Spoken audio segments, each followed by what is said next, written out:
au contraire bapelisi moto oyo bakokoka koboma yango te soki olingi bafinga yo te tala entourage na soki oza na bato mafinga te malamu oyebisa vie anégocie to mpe abongisa nanu na comportement na ye avant aya koluka banégociation ebimi na moment moko ndenge oyo tolobake baantivaleur nde ezwa mpe nde sika na milieu ya bacongolais ezoyokana te miziki babeti omoni eza biloko mosusu bato barevara bazela ya lokwa nde lelo tovivaka Fally na Ferry siko plus tard tomoni Fally na Ferry basali fitiri epi eloko wana ifo Jessica siko tara Koffi Olomide na Félix Oise comme taza oloba ye na Koffi po basola fo satana nzambe bayokana siko bayokani basali coalition moko bayembi nzembo mais eleka inaperçu donc quelque part alongi bango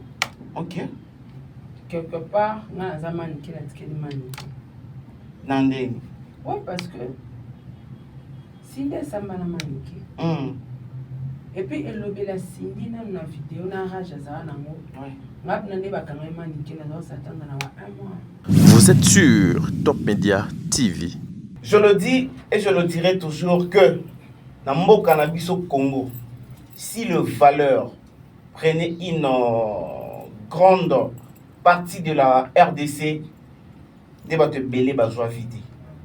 Ce qui lelo ba te belé ba joie vide dans Congo, c'est parce que mboka na biso est favorisable anti-valeur et valorisa bato ya ko valoriser, c'est pourquoi plein de personnes s'appellent les politiciens, le journaliste, le député, tous basa ba anti-valeur et mboka na biso et senga vraiment il faut que ça la l'ordinateur basa la rani ingénieur basa la rani qu'on redémarrer hein.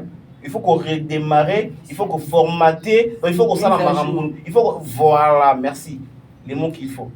Il faut que ça la mise en jour ya bateau, na média, na politique, na musique sur tous les plans. Il faut que ça la mise en jour.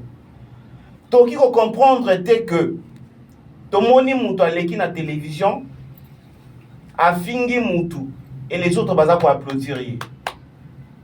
Donc il faut comprendre que tout le monde est un artiste comédien a lobby ba propos mo na télévision et laisser moutouana apporter plainte à Kangisi et puis les autres bato ba solarana et bien té ba yeko ça l'intervention. Ça fait mal quand la mamde qui n'est mboka na biso Congo. Il faut vraiment tous avoir conscience. Famille Libote à toute info, je vous aime, je vous salue également. Bino, ma meilleure fan du monde, chez Sarato la télévision. Lilo n'a vraiment la bino, pour t'arraper côté au beau sabon, à rappeler à toute info. Et pour ça, la biso vraiment bien magasin. Sarato là, ça va? Ça va bien, Dona Boni. En forme? Très bien. Bon, bien, Dior. Dior, Adidas, Nike. Obigo bani la fondation, c'est bon. Tio Mati. Na uti pa na fondation. Nazo mata malembe donc na kela moti bijou pesa Dior. Ça va, opéra bien ça. Malati Dior na Dior. Dior na Dior. Yango na vivre na Dior. À part na ina montre couteau na boki mo Rolex. Voilà. Léon a la motivation parce que nous devons faire voir aux gens et expliquer aux gens que même si anti-valeur va place belé na mboka na biso Congo, mais il faut toujours que l'ukaka valeur, que l'ukaka anti-valeur. Pour la toute première fois na mboka na biso to mona Félix Oise ko na Koffi Olomide ko fanda sur une table pour na ko sala projet. Après un featuring oyo basala papa wemba basala Koffi Olomide pia son papa wemba wake up sala et le moko ya munene parce que balaka ba grand parce que balaka ba grand. Et aujourd'hui voir Félix Oise quoi na Koffi Olomide na projet moko ya ndemo wa bengi au pur o tozali ko souhaiter que kende. Depuis hier ils ala ki bongo point de presse to moni balobela ki yango ba confrère ba conscient na biso ba ki wana nga bona éviter que basala conférence de presse donc ba kité na yo zo informer nga ni ozo c'est parce qu'on t'y fallait reçu place parce que ba to oyo basala ba t'y fallait pas zo à place voilà comment ninga zo mona déjà projet wana o to ande ko mona ndeti ba G e ba websa biso que non ba osala ndimo to mona ndeti ba G et bah ça la vidéo na kata studio net bâché et enfin nzembo bimi basal pe point de presse par le béli yango ça va toi la chroniqueuse que tu es, comment tu donnes l'avenir, il y a projet wana pe il y a des grands artistes wana Félix Oise wana ko fiolo midi. En tout cas, projet na bango basali projet na bango bien, ndibwana natala ki amoza bien malheureusement. Et puis na moment moko nengo otolo bake ba anti Valère nde bazwa ezwa pende sika na milliers ya ba congolais. Ezo yo kanate musique ba beti. Omoni eza biloko mususu bato ba rabazela ya lora nde lelo to vivra Fally na Ferry. OK. Sco plus tard to moni Fally na Ferry basali fitiri. La bilo kwa ni fait Jessica. Somo. Siko tara Fally Koffi Olomide na Félix Oise comme tazalo ba ye na Koffi po basola fo satana nzambe ba solola. Voilà. Siko ba yokani basali coalition moko ba yembi nzembo mais elle ka inaperçu donc quand nous cholo ba anti valeur ezusika na ba vie na biso na société partout. Mais est-ce que na kota la paix projet na bango wana bon baza ba vie na biso to yebi ndenge ni misika ngo etambola. Est-ce qu'un jour plutôt comme on a pu sous que non Koffi Olomide wasi kwa pe ba bani bi lisusu. Tout peut arriver ba koki hein. Basala ngo de na Fally hein. Ba bongisi la musique ezala nango. Donc na un moindre clic cabo bako beba na bapanyani pe. Donc tout le monde bango ensemble c'est bien mais bako beba na pe. Papa Wemba question me repose un peu ba beba na ba yo bongisa ba beti wake up. Après wake up ni landa. Ko beba na ya faux na mo penza. Ya suka. Donc bako beba na nango. On peut encore espérer que bako ki ko beba. En tout cas biso ba pandisa ngoto otala nani akobanda. Wazi ko mta kobanda ko bebisa. Bien Koffi muta kobanda ko bebisa. En tout cas to ça na il lokola eli biso récidiviste. Voilà, récidiviste. Donc tu es bien suka vira muta kobanda. Totala. Obi wala maman na clé Totala nana kobanda na bango mibale. Non mais cette fois-ci vieux peut remonter les choses que non abanda sauté. Bon, parlons directement de Nati Lokole Saratola. Nati Lokole qui parlait avec l'un des bateaux bazana kata répertoire, donc l'un de ses correspondants kata bazana na ba numéro de téléphone de bande ko solo là na ba voice ba appel, je ne sais pas. On ose croire que moi je le dis et je ne cesserai jamais de le dire que nous les journalistes tout tonga ba musiciens. Makasi. Nous les journalistes tout fan na boîte na téléphone ata tout fan na plateau tout tonga ka o Fally o Koffi o Jibe o Wera on les fait. Ba musicien pende bazawa na soki ba fani bango na bango. Ba tonga ka ba journaliste, ba tonga ka na ba fanatique na bango. Ba tonga ka na ba musicien na bango mususu.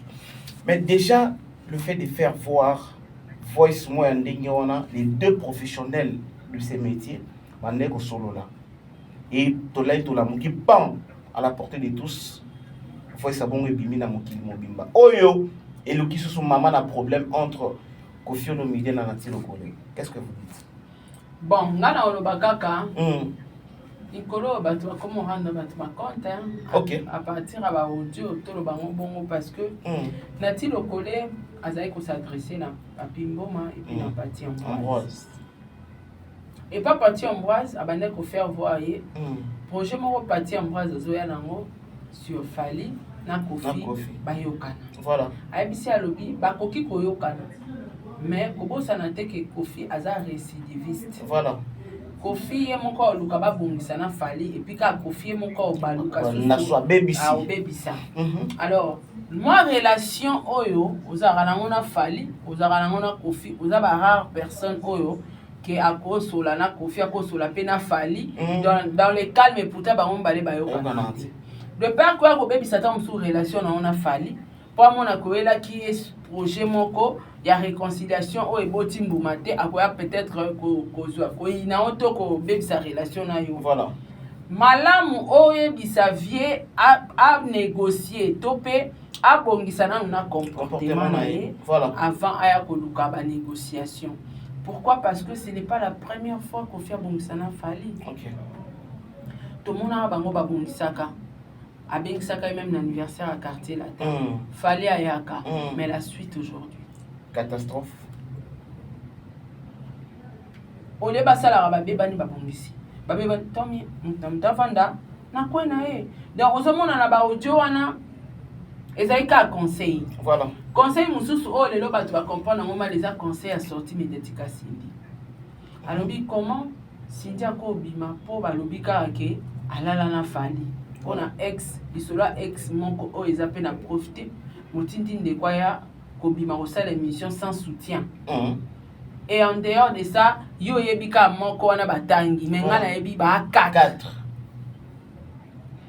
Est-ce que zaki obligé obimisa mwana mwasi ya bato comme humilier boye na média aya kosala droit de réponse eza parmi ba conseil après to yo mona yo lo ba suspect na ndeko na biso papi comment ye pas pesi conseil abi akofia kala zara sora bimi mboka voyager aumela ka ok sala ba tourner obeta ba conseil na ba musicien mais lelo kofia komi akei concert mo eza na affiche te maki obeta zu pas poster on na page est-ce que ezalaka donc na moni nanga elora mabete oh nati lokole alobi na kati ya audio wana mais tellement bato baza mal intentionné bana besoin kaka kombo ya fallait se retrouver na makambo yo baotala déjà nati lokole azaka na fali c'est que fali mutu asali nini atindi ye nati lokole asali ba audio moko ya boye kofi asala nini akangisa ye donc bato baza mal intentionné bavandisa plus anti-valeur na place à marambo et singeli photo. Alors s'il faudra qu'on y ait bien qu'on identifie la personne où il y a bimisi ba voice wana lieu public.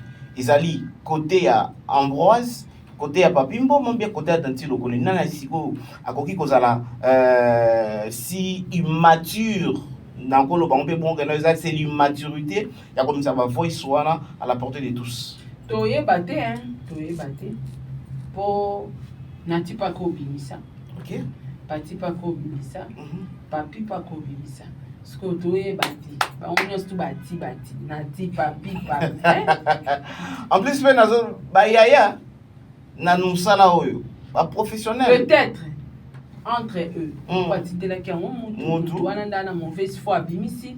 Donc eza pas si to ba nolandela mutu ni bimisi audio. Est-ce que parmi bango moko na ba susu ne bete batindia ki ba musicien pour na kolukaka ba confiance pemi na ba musicien ezalaka pe on a trahi na mutu nanga pokaka président musicien oyo alinganga écoutez na musicien pe immature parce que na kwa ki na ti lokola soulever pe lokmo moko no parti en bois c'est qui est plus dire viens ngope à respecter kayote viens ngope à respecter kayote de ko sala ke no moko alingi exposer na ye moninga na ye pour na koluka confiance pas ya mususu bimisia ngo donc c'est possible mais ils ont immaturité parce que ils ont un effet en cas de audio ngo ils ont na conseil et en grave ils ont malgré de reconnaître de comprendre que lelo Cindy mana kofi par rapport à ba audio nati que Cindy aza moi si ya vieux quoi bien la musaki na butu vraiment expliquer vraiment ba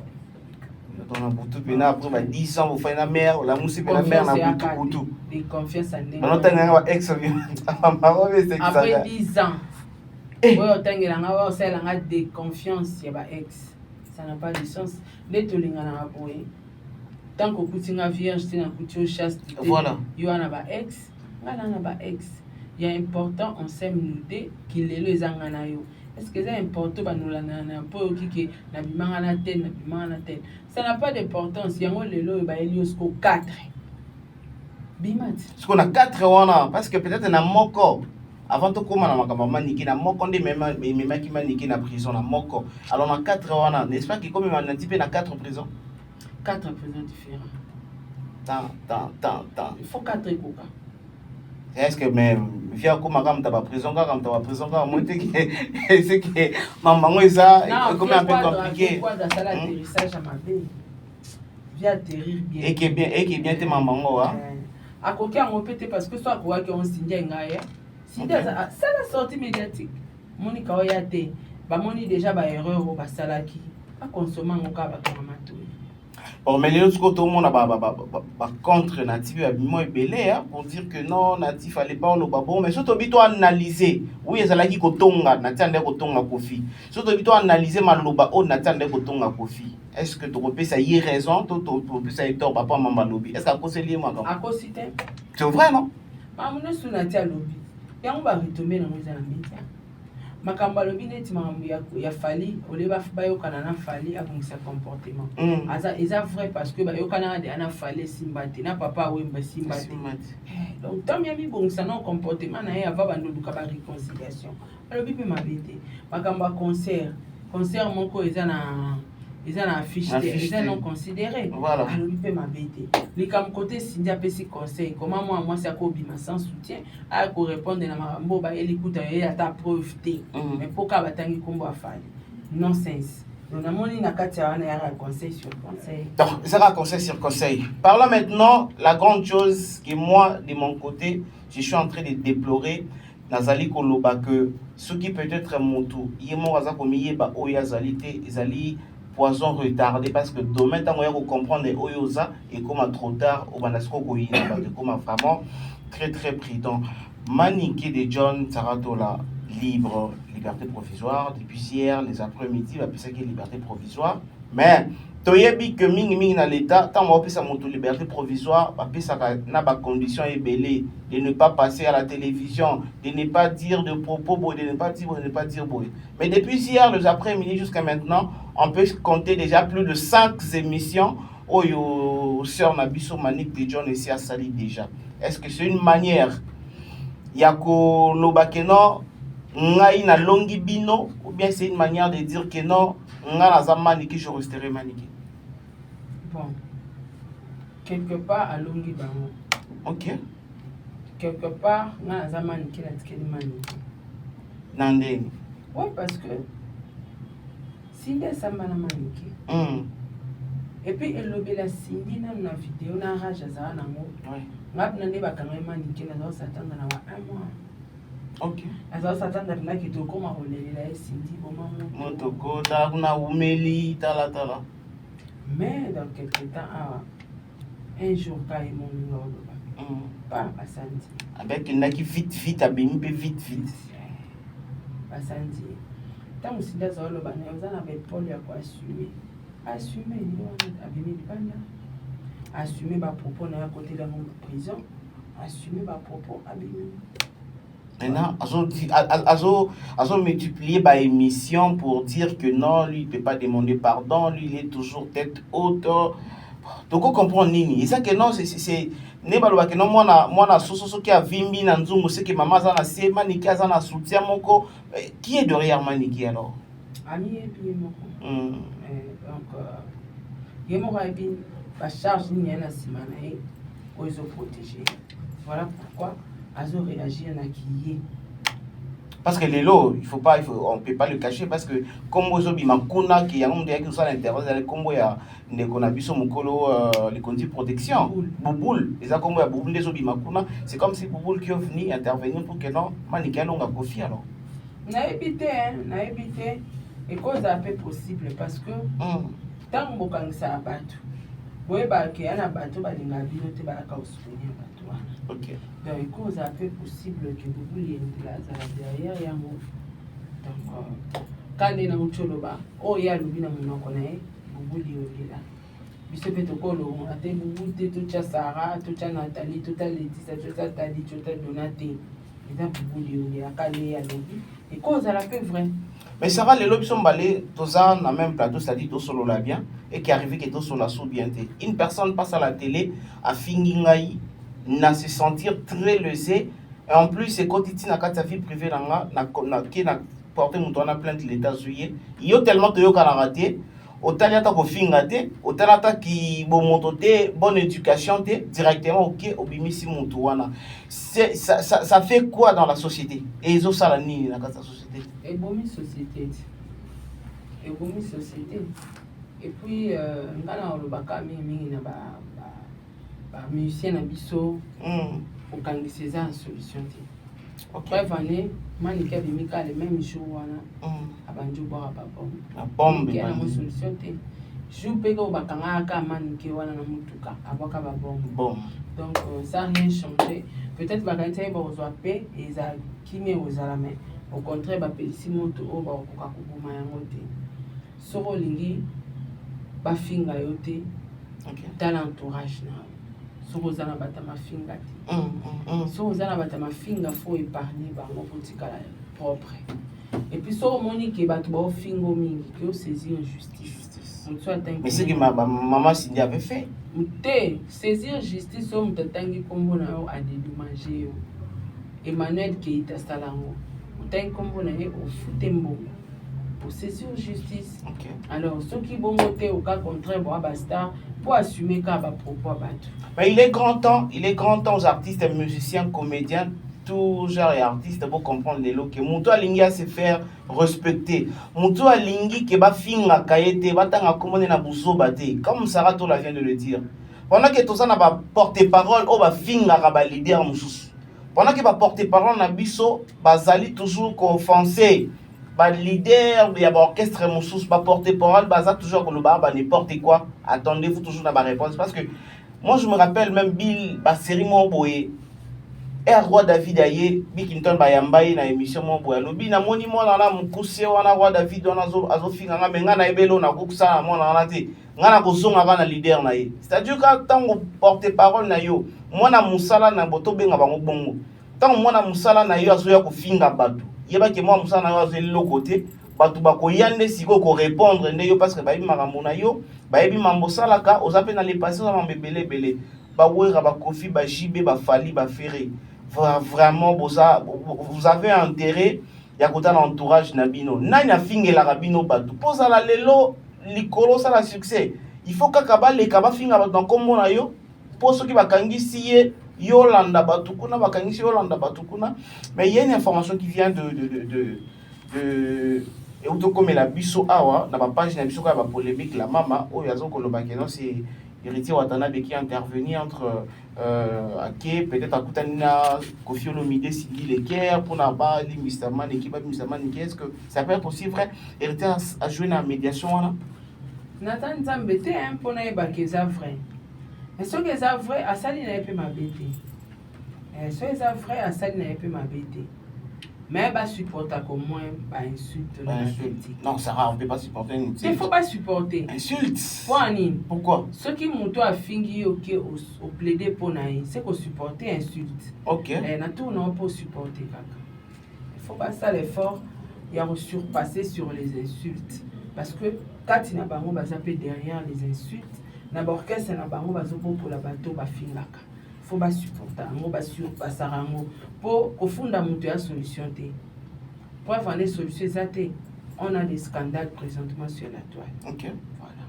Mais ça, apparemment, je suis en train de te comprendre. C'est comme si tu ne veux plus que tu as vraiment un dossier parce que ça dossier mon boisa ko décevoir batourner batozali ko boko la mabe. C'est comme si ma maman niqué tu n'as pas vraiment envie à commenter trop sur ça parce que depuis dans doit poser ma question normalement la question là il un peu net pour ne pas peut-être développer les certaines choses. Non, na linga bêtise. OK. Na voilà. Déjà la bêtise. De peur que ba manquement et ba respect au salama. Nazolo ba place na moni na ko soukela. Voilà.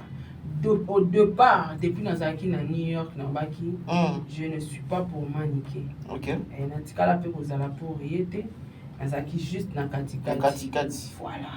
Mais ceux qui moni net ndenge basala ki arrestation na Ezaki vraiment injuste. On était obligé de parler de ça pour interpeller conscience à gouvernement, justice. Boke nango bo ndenge nini.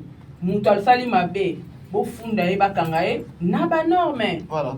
Vous comprenez? Tant bakangi à quelle prison à la peine à ba condition il y a normal, d'accord? Mais cause à la pour y que ba fingi sindi non. Voilà. Je soutiens personne. Voilà. Bref, on est au monanga. Tant on a les couple fali, tout à c'est là nanga. Voilà. Parce que tout va passer au Congo. Parce que na sala ma n'est-ce pas? Ben voilà. Donc, et ça vraiment exemple à suivre. Mais on dit toujours que dans ce sens, seuls les imbéciles ne changent pas. Donc, ce qui peut être mon tour, car même les Kambazali punir yo sur Yango, car même chose, un jour, et que tu continues. On est à sous mon côté, alors ça devient. Bon, peut-être ngai tom sous na changea, non seulement pour la prison. Ngai na changea parce que. Il était temps à vous comprendre. Non, pas parce qu'il était temps, parce que Niké a une histoire mon Loputa. À 100%. Ah, ok. Et choquant que pendant tous ces temps, Warsela Moutoumoro Boé. Innocent. Donc tout ce que tu disais sur lui, innocent sikoyo esalanga mon passe voilà yaza orphelin lopanga donc yo aussi côté na place na isokangi etikalanga lowa tâche oyo ekolongwaka te na vie.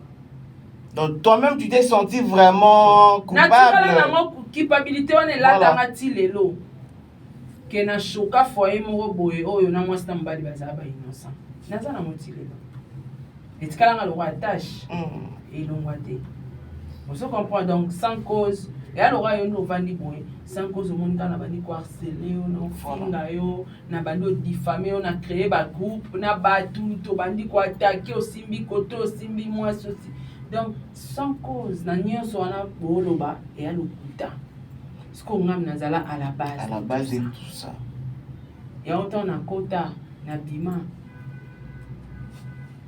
monique ils ont l'importance te voilà et puis na lapa voilà au changer directement les choses que je ne maîtrise pas on a na preuve te na loba au kota te et puis na kota te na lapa nazwa mayele nazwa pena mayele na kosote nazwa mayele na lapa sujet fali na lapa eza ba problème moko emonana te nzamba futsa yango bato c'est très fort pour combattre moto aza innocent. Mais en plus le temps to fanda kana ba plateau ba télévision liboso ba caméra na biso pour to kota kana ba vie privée ya bato. Est-ce que cela doivent continuer toujours comme ça? Non, le vie privée des artistes, on est là pour analyser parce que ce n'est pas seulement le Congo de tout ça là.